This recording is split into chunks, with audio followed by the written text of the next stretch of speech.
Las noticias en contexto con Adela Coriad. Bienvenidos, gracias por estar en contexto. Hoy vamos a analizar a fondo el tema de la narcopolítica. Para ello vamos a tener a un ex fiscal del Ministerio Público, pero entender más bien qué tan enraizada se encuentra la narcopolítica en nuestro país, qué instituciones pueden estar infiltradas y cómo funciona el escape de información desde las instituciones en alguno de los momentos, de acuerdo a la experiencia que haya tenido esta persona. Y también vamos a conocer cuál es el trabajo que tiene que hacer la Fiscalía para poder investigar a fondo el tema del blanqueo de capitales y probarlo en los tribunales. Una cosa es acusar a una persona de que no sabe cómo probar el origen de un dinero, pero después, cuando le toca al fiscal enfrente del tribunal decir de dónde viene y cómo se obtuvo, ese es otro boleto. Gracias, don José Abel Almegor, por estar con nosotros. Él es ex fiscal de drogas. Bienvenido. Muchas gracias, Adelita. Siempre muy Gracias, a gusto ¿verdad? con esta invitación. Al contrario. Bueno, si usted tuviera que decirnos, ya todo el mundo dice que la narcopolítica está en el país y ya es una evidencia. No creo que tenemos que volver a entrar a saber si es o no y debatir eso. ¿Usted estará de acuerdo conmigo? Perfectamente. Yo lo que no puedo compartir es que se hable de narcoestado todavía en Panamá. El narcoestado implicaría que prácticamente los periodistas, los abogados, los funcionarios, los jueces, los fiscales, todos estuvieran en determinado momento con una posibilidad de recibir atentados producto de actividades, de las actividades de crimen organizado. No hemos llegado aún a ese escenario, pero sí estamos en un escenario peligroso en donde las organizaciones criminales han logrado infiltrar ciertos específicamente elementos de poder del país, ciertos órganos de poder del país. O sea, ¿qué nos separa de ese narcoestado que usted está señalando? Nos separa básicamente que el Estado haya perdido totalmente el control de lo que serían las organizaciones gubernamentales que se encargan de la persecución del crimen. ¿Y eso no ha sucedido en Panamá. En Panamá lo que ha sucedido es que los grupos criminales han logrado de alguna manera infiltrarse a los diferentes órganos de poder del Estado, entiéndase el órgano legislativo, de alguna manera el ejecutivo y el judicial específicamente. Y eso ha sucedido en los últimos 15 años, 16, 20 años aproximadamente. Ahora, si bien es cierto, aún existe un control importante sobre las instituciones, sí hay varios de los miembros que colaboran con el narcotráfico. Especialmente vemos esto en algunas instituciones de seguridad. ¿Cómo podemos saber qué tan penetradas están las instituciones de seguridad y estar tan seguros de que están respondiendo a la voz oficial y no liqueando la información al narco? Todos los últimos operativos grandes que se han dado en el país tienen un común denominador, que se ha detectado personas liqueando información a grupos criminales. Okay. Pero lo importante es que se ha puesto a flote, que se ha sacado a flote, es decir, se ha logrado ubicar a personas que están realizando este tipo de actividad. Entonces, la noticia que se debe dar al país es que en estos momentos se está logrando de alguna manera ubicar a esas personas.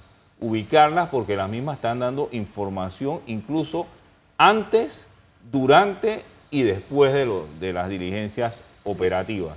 Y esto es importante saberlo porque todas estas personas que participan en determinado momento en la organización de una labor de persecución del crimen, todos manejan información segmentada. Ajá, es decir, no manejan la información del total del operativo, sino información segmentada. Entonces, una forma de detectarlos es si la información que manejan estas personas son las informaciones que logran llevarse a miembros del grupo o del crimen organizado, y esto trae reacciones de este grupo, ya sea de evadirse de las autoridades, de lograr de alguna manera evitar que sean capturados con sustancias ilícitas, con dinero en efectivo.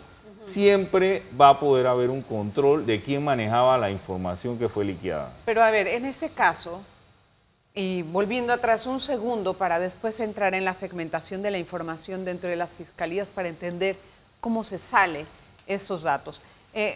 Si podríamos hablar del denominador común en las instituciones, especialmente en las que tienen que ver cosas de seguridad, que caen en las grandes operaciones. ¿Cuáles son las medidas o estrategias que se están tomando en las instituciones para contrarrestar eso? Recordemos que a partir del año 2016, por lo menos en Ciudad de Panamá y Colón, la gran cantidad de las técnicas de investigación, las técnicas de investigación que utilizan los fiscales para hacer todos sus operativos, son técnicas de investigación que siempre están en una línea bien cercana entre la afectación o no afectación de garantías constitucionales. Es por eso que estas técnicas de investigación, entiéndase, intervención de teléfonos con fines judiciales, diligencias de allanamiento y registro, operaciones encubiertas, todas estas técnicas de investigación requieren que se solicite un permiso, una autorización en la nueva estructura del sistema penal acusatorio a los jueces de garantía. Entonces ya esa información no es únicamente de conocimiento específicamente del fiscal. Esa información también pasa a ser de conocimiento de la oficina judicial, del órgano judicial. También pasa a ser de conocimiento de jueces específicos, que son los jueces que van de alguna manera a autorizar este tipo de técnicas de investigación. Y hasta que llegue al juez, ¿quién más ve eso? ¿Quién más ve ese papel? Hasta que llegue al juez, digamos. Para ponerlo en perspectiva, porque mira, en el caso de Jericó ellos sabían que iban a allanar la casa. Mira, en perspectiva ahí tenemos un grupo de trabajo, que sería el grupo de trabajo de la Policía Nacional, al cual se le asigna ese operativo, las diligencias de vigilancia, seguimiento. El fiscal es el director de la investigación y tiene un grupo policial, que es el grupo policial que está realizando todas esas diligencias de vigilancia, de seguimiento. Y además el fiscal tiene que hacer pedir algunas autorizaciones al órgano judicial. Otra cosa que es importante, el agendamiento de las audiencias. ¿Por qué el agendamiento de las audiencias? Porque cuando usted va a legalizar una aprehensión, usted va específicamente a formular una imputación o a agendar una audiencia de medidas cautelares, efectivamente eso se realiza a nivel del órgano judicial, de oficina judicial. En la gran cantidad de ocasiones se realiza a través de la plataforma del sistema penal acusatorio. Entonces, ¿todo el mundo puede ver eso? No todo el mundo. Eso está limitado, pero las organizaciones criminales siempre quieren tener información. Quieren tener información. Pagan por eso. Una cosa, pagarían por la información. Y la otra cuestión, se comunican en tiempo real. Las organizaciones criminales siempre van a comunicarse. En el pasado se comunicaban a través de otros mecanismos. Hoy en día se comunican a través de celulares, a través de todos estos mecanismos, que son los mecanismos que el fiscal tiene que inmediatamente echar mano a ellos, ya sea antes o durante o con posterioridad. Una de las cuestiones que principalmente tiene que obtener el fiscal es los teléfonos de estas personas para poder hacer una matriz de relación y establecer quiénes son el resto de los miembros del grupo criminal. O sea, eso es importante. Los que componen el grupo. Una red, porque una red está compuesta por diferentes personas que realizan diferentes tareas, diferentes roles. Y dentro de estos roles usted pudiese pensar que una persona que está en el rol de traficar el estupefaciente no tiene relación con X o Y persona, pero sí la tiene porque ese es el que está en el grupo específico que se dedica al blanqueo de capitales. Pero esos grupos normalmente están divididos. No se mezcla normalmente la droga con el dinero. Claro, porque son ya etapas posteriores. Son etapas posteriores. Voy a hacer la pausa. Claro. Exfiscal, nos da un momentito. Tenemos al abogado José Abel Almengor. Una pausa, vamos a regresar enseguida. En breve regresamos con En Contexto. Gracias por continuar en Contexto. Hoy conversamos con José Abel Almengor, exfiscal de drogas. Les recuerdo que durante su ejecución, durante su desempeño, se decomisaron 19 toneladas al cartel de Sinaloa. Yo jamás me voy a olvidar ese día. Pero no voy a hablar de eso ahora, exfiscal, porque después se nos va el tiempo en otras cosas. Se nos va todo el tiempo en eso. Y no queremos. Yo lo que quería entender es Ya usted está explicando las ramificaciones que hay de las células, de las organizaciones en diferentes instituciones del país. Ahora quiero entender una cosa. ¿Qué necesita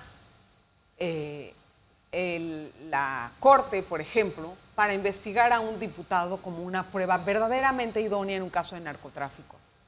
Definitivamente que el tema de la prueba sumaria ha sido siempre, como quien dice, de alguna manera la excusa para no realizar una investigación a miembros de la Asamblea Nacional. El tema de la prueba idónea se ha definido como una prueba que tenga una trascendencia tan grande que por sí sola acredita el hecho punible, es decir, el objeto material del delito, la existencia del delito, por sí sola. Tiene que ser una prueba básicamente protuberante. Reveladora.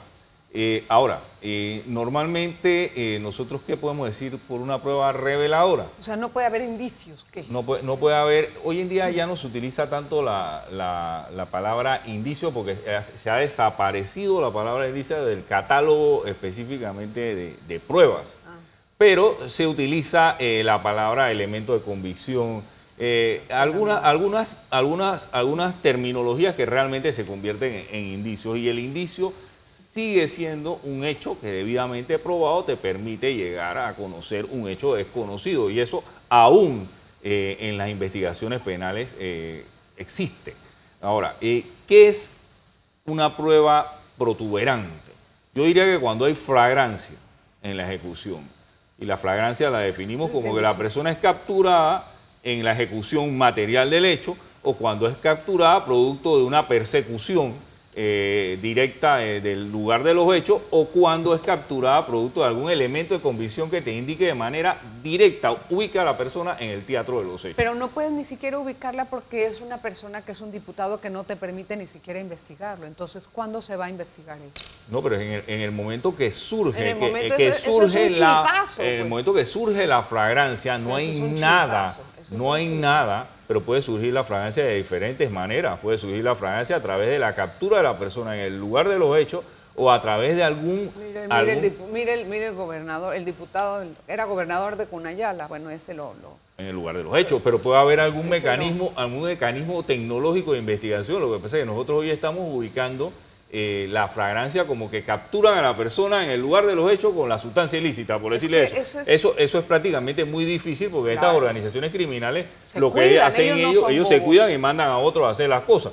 Pero si a través de los mecanismos tecnológicos que existen, las grabaciones que existen, que están debidamente autorizadas, estas grabaciones, estas técnicas de investigación, vamos a decirlo nuevamente. ¿Por qué las técnicas de investigación? Porque la criminalidad antes se investigaba de una manera diferente, era más artesanal.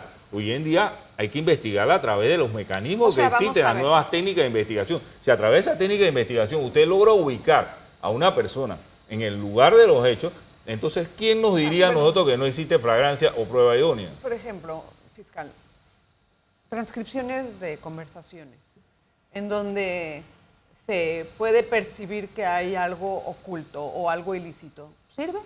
Para mí es prueba idónea. Sí. Usted, como por ejemplo, no me diga nombres, pero logró mandar a la Corte pruebas,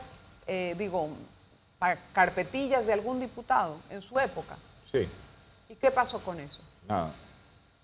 ¿Y usted qué mandó? Digamos, no me diga el nombre, o si quiere decírmelo, me lo puede decir. ¿Pero qué mandó? Elementos de intervenciones telefónicas. Y no pasó nada. En su momento. ¿Qué le dijo la Corte?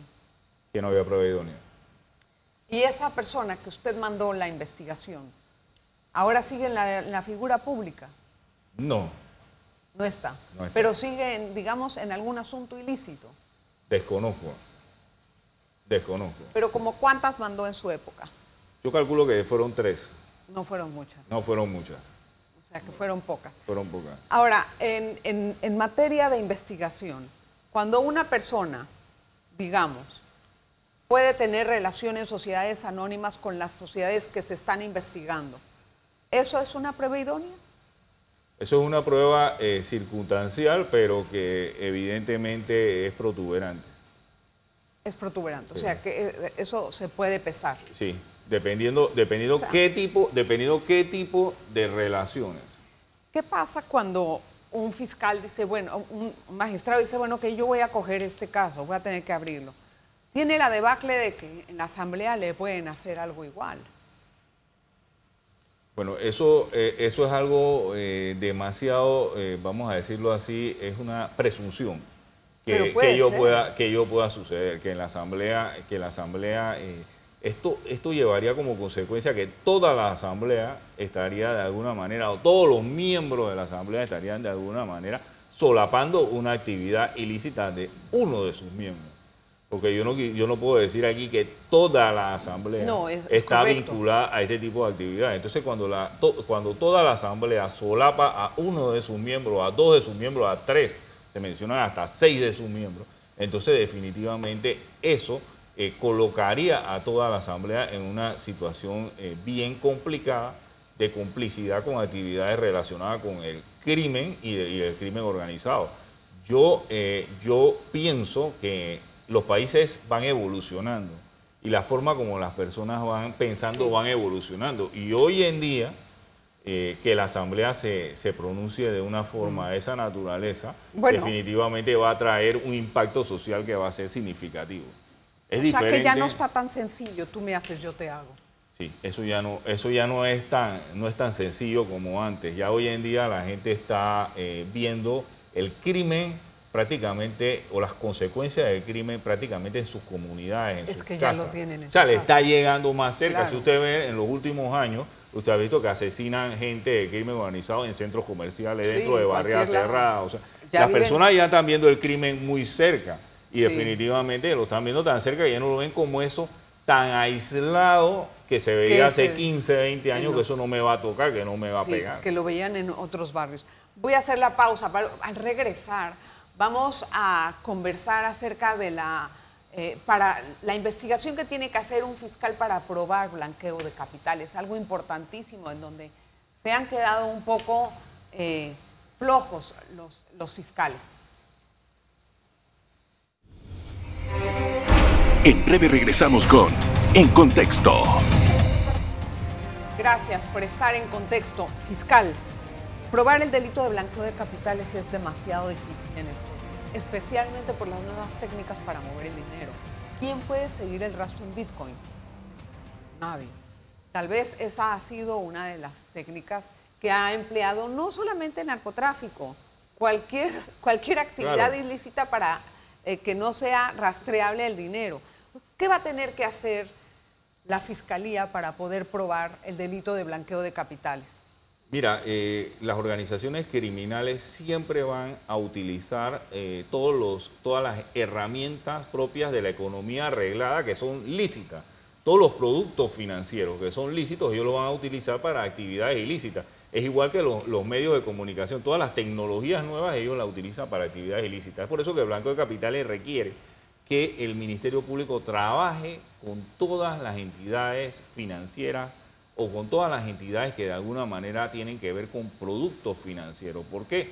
Porque en Panamá existen un catálogo de actividades que son obligadas a hacer reporte. Por eso que la persona a veces no entiende por qué tanta regulación, por qué tanto reporte, por qué tantas actividades como la compra de vehículos en efectivo, la construcción, todo, por qué estas actividades están obligadas a hacer reporte, porque efectivamente las autoridades requieren tener esa información para llenar el rompecabezas que implica específicamente la investigación del crimen organizado. Pero el crimen sabe que si necesitan esa información no la va a dar y va a usar otro camino para evitar que les den un rastro. Sí, pero el rastro siempre va a quedar, el rastro de los movimientos de dinero en los circuitos económicos reglados, que es donde vamos a llegar, siempre queda el rastro queda. ¿Qué sucede con actividades nuevas como la Bitcoin, que están en regulación, Panamá está entrando en una regulación? Ahí definitivamente la información no es tanta, y no es un poco opaca y no se puede conocer. Entonces, en ese momento, tanto las nuevas estructuras financieras como los nuevos equipos tecnológicos probablemente no tienen esa regulación tan estricta y las organizaciones criminales siempre van a encontrar esos vacíos para tratar Entonces, ¿cómo va a probar el fiscal Bueno, eso? ahí el fiscal requeriría utilizar otro tipo de herramientas, como sería específicamente las delaciones premiadas. Pero para las delaciones premiadas, el fiscal tiene que garantizar efectivamente que estas personas van a tener protección, que estas personas no van a ser objeto de represalia y va a tener que dar incentivos hacia que personas que conocen el interior de la organización puedan revelar información. O sea, que el cerebro te diga qué pasó. ¿Y esto cómo se puede lograr? Principalmente obteniendo sus teléfonos celulares luego de las capturas, dando que la información que ella dé no sea como un mero señalamiento, sino que permita seguir una ruta que ellos han tenido al momento de cometer sus actividades criminales. O sea, que una parte es la delación. De otra forma, si no tienes la delación, ¿no sabes cómo lo puedes probar? Existen varias técnicas. Las intervenciones telefónicas con Pero fines eso judiciales. no te dice bien. Tienes que probar que el tipo haya comprado el token, el Lo que Bitcoin, sucede es que muchas veces las intervenciones telefónicas con fines judiciales utilizan jerga. Y la jerga, poder descifrarla, resulta complejo. Y a veces explicarla, luego de descifrarla, explicársela al juez resulta más complejo aún. Y luego nos enfrentamos con algunos jueces, primero que todo, que tal vez no están muy acostumbrados al tema del blanqueo de capitales y les cuesta entenderlo, o algunas personas que por tecnicismos no logran llegar a una condena y entonces uno de los puntos claves se forma, o sea, un vacío en la certeza del castigo. Uno de los puntos claves en el blanqueo de capitales es la prueba, la comprobación del delito previo, del delito antecedente, donde proviene el dinero que se ha obtenido que es susceptible de ser blanqueado. Y es ahí donde la prueba, si no queremos utilizar la prueba, el nombre indiciario, porque la prueba de indicio ya no está en el catálogo de delitos, pero la prueba circunstancial es fundamental, porque las organizaciones criminales siempre tienen separado el dinero de la droga, entonces usted tiene que tener elementos circunstanciales, como la forma como se moviliza el dinero, en maleta, en bulto, en áreas que no son áreas normales para movilizar dinero, o que está contaminado con sustancias ilícitas. Son elementos indiciarios que te permiten, o circunstanciales, establecer que ese dinero no tiene una procedencia lícita. Aún así no lo puedes probar que viene de eso. Si el juez no está en capacidad de hacer una interpretación abierta y pretende que se acredite directamente esa relación dinero, droga o delito precedente, los resultados pueden ser ¿Cuántas nefastos. veces usted se enfrentó a eso, por ejemplo?